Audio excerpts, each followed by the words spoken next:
incrível, né, para fazer o que precisava fazer. Nós estamos na linha agora com o infectologista Carlos Henrique Neri Costa. A gente conversa com ele, dá um bom dia inicialmente. Doutor Carlos Henrique, eu lembro que a última vez que o senhor esteve aqui, o senhor fez um alerta importante, dizendo que o Piauí precisava fazer um novo lockdown, precisava fechar as atividades, né? Porque haveria um aumento do número de casos, o que acabou se confirmando a partir do dia 10 de janeiro. Queria saber agora, com toda essa situação em Manaus, essa variante do vírus que está sendo descoberta em vários países e aqui no Brasil também, qual é a sua avaliação da situação que nós temos hoje? Bom dia, Cíntia. Bom dia. Bom dia, Frem. A satisfação de estar com vocês novamente e para tentar esclarecer alguns pontos para a população, né? O primeiro ponto é acreditar na ciência. O que tem de mais acreditável, de mais crível no mundo é a ciência.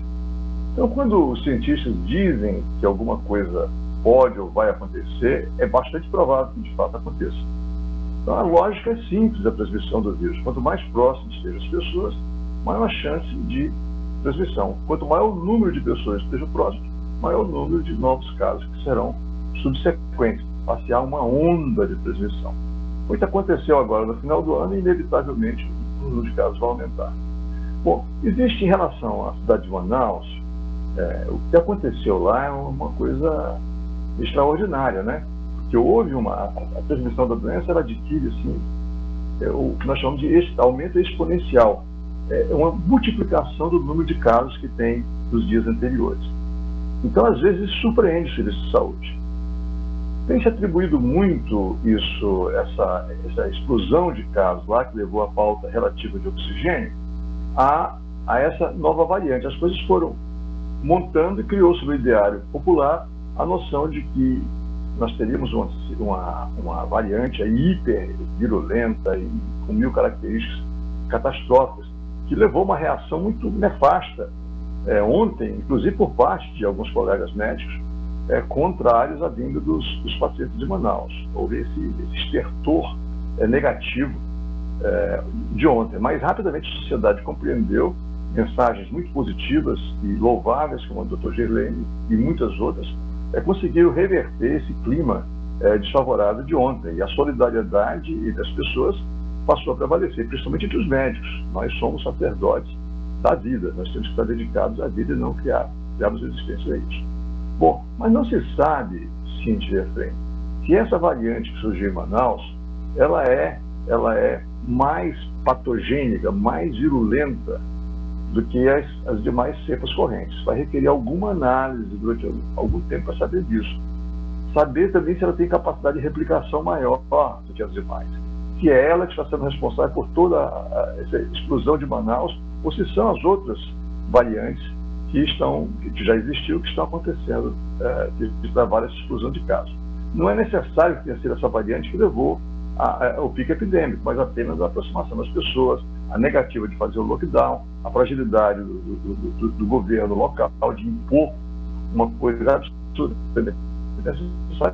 baseada em conhecimentos científicos. Então é preciso ter calma e dizer que não tem nenhuma falha de uma para outra, não.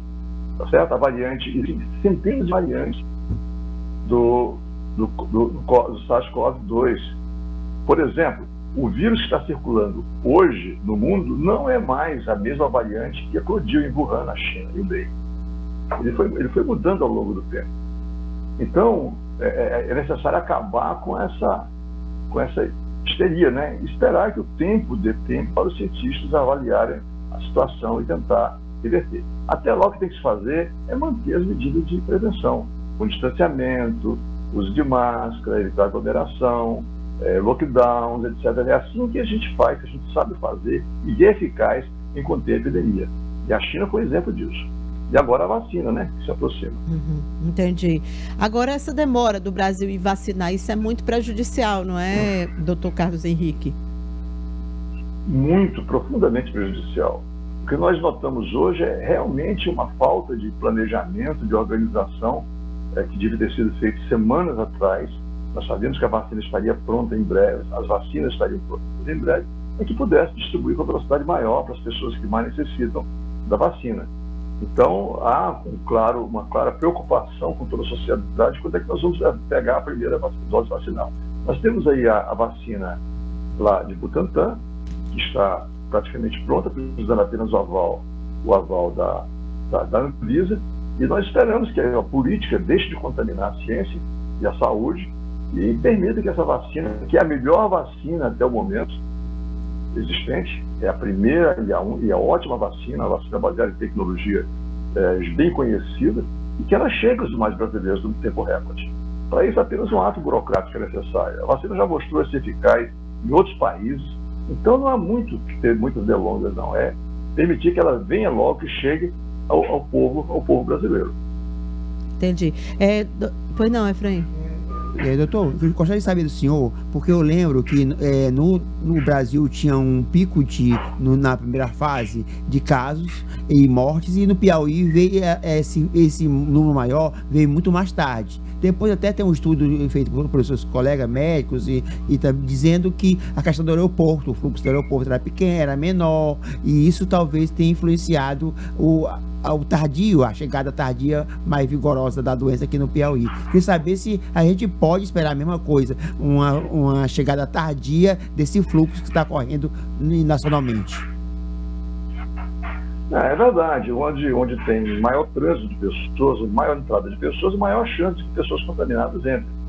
E as pessoas não entram só pelo aeroporto, muita gente entra no estado, e a maior parte das pessoas também de estrada. Então o aeroporto tem uma minoriazinha de pessoas de classe média que vem lá. O grande fluxo populacional é através das fronteiras terrestres. Então o Piauí realmente não é um lugar de atração de grandes números de turistas ou de pessoas de fora. Nossa economia é frágil, nossos pontos turísticos são bastante limitados, não temos voos internacionais. Então tudo isso faz com que as coisas sejam um pouquinho mais retardadas no tempo em relação a outros locais. Mas isso não explica tudo.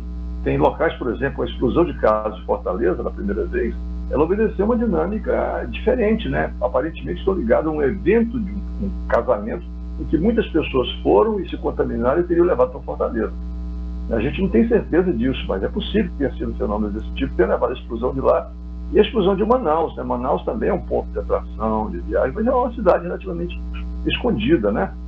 Manaus teve uma dinâmica diferente de Belém do Pará, por exemplo. São Luís teve uma coisa parecida com a Fortaleza. Teresina já foi diferente e teve um outro pico. Recife também veio depois. Então são muitas variáveis que a gente possa atribuir apenas uma delas à responsabilidade do estabelecimento tardio. Agora, importante dizer que o Piauí foi muito precoce no ano passado em adotar medidas de controle da pandemia. O governador teve uma posição muito firme, o prefeito, então, na ocasião, em cedo estabelecer as regras de distanciamento social que fizeram com que a pandemia tivesse início retardado. A universidade fechou cedo, as universidades fecharam cedo. Então, houve um conjunto de ações internas aqui dentro que não devem ser esquecidas e atribuídas apenas ao aeroporto de Teresina a razão do pico tardio. Então, teve um conjunto de fatos, entre eles a reação do estado do Piauí para o controle da pandemia. Tá certo, então, doutor Carlos, muito obrigada pela entrevista, pelas explicações também. E o senhor falou aí inicialmente, só para a gente encerrar, sobre essa questão da reação dos piauienses.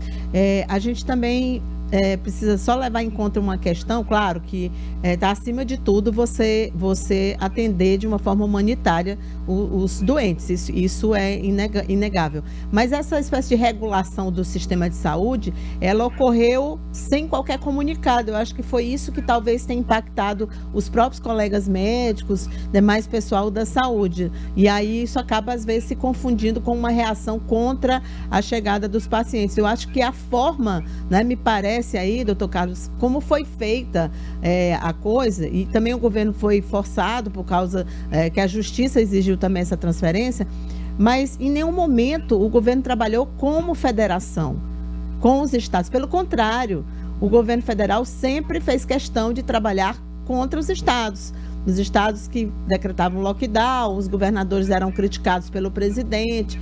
E aí, de repente, num determinado momento, a gente vê, não, somos uma federação, então vamos transferir. Me parece que pode ter sido esse o impacto inicial, né? O que é que o senhor acha?